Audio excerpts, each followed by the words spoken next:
In the name of Allah, who is most merciful and gracious. Assalamu alaikum wa rahmatullahi wa barakatuhu. Today's video is about Friday Sunnah. حضرت محمد صلی اللہ علیہ وآلہ وسلم کا ارشاد پاک ہے کہ جمعے کا دن تمام دنوں کا سردار ہے.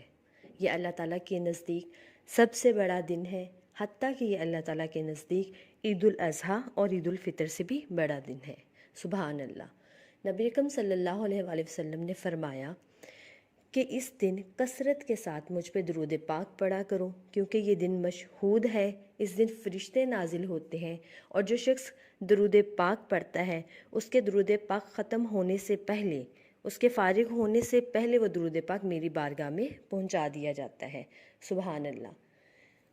اس کی فضیلت کا اندازہ ایک اور طریقے سے لگایا جا سکتا ہے کہ قرآن پاک میں اس جمعے کے نام سے مستقل ایک سورت موجود ہے جسے سورۃ الجمعہ کہا جاتا ہے. سبحان اللہ.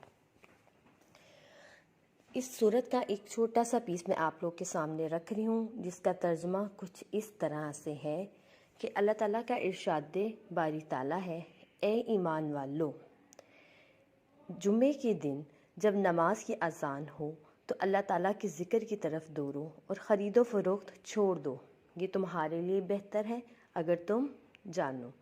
سبحان اللہ. چلیں جی، آج کی ویڈیو سٹارٹ کرتے ہیں.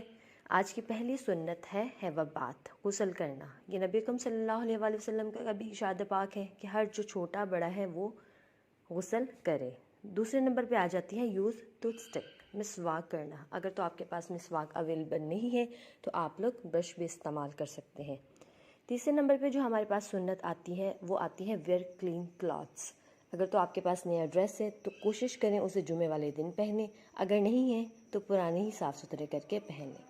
فورتھ نمبر پہ آ جاتا ہے یوز پرفیوم. لڑکیوں کے لیے یہ الاؤ نہیں ہے، بوائز کے لیے یہ الاؤ ہے، وہ لگا سکتے ہیں. ففتھ نمبر پہ جو ہمارے پاس سنت آتی ہے وہ آتی ہے اپنے ناخن تراشنا، کلپ یور نیلز. اپنے ناخن تراشیں. اگر تو آپ بچے ہیں تو اپنی ماما سے تراش لیں. 6 پہ آ جاتے ہیں ریسائٹ پلنٹی آف درود پاک. درود پاک کو کثرت کے ساتھ پڑھیں. اگر تو آپ کو بڑا نہیں آتا ہے تو آپ چھوٹے درود پاک کو پڑھ سکتے ہیں. 7 نمبر پہ آ جاتی ہے ریسائٹ سورۃ کہف. اس کے بارے میں بھی ایک پراپر حدیث موجود ہے. سورۃ کہف پڑھیں، اگر نہیں آتی ہے تو اپنی ماما سے ضرور سنیں.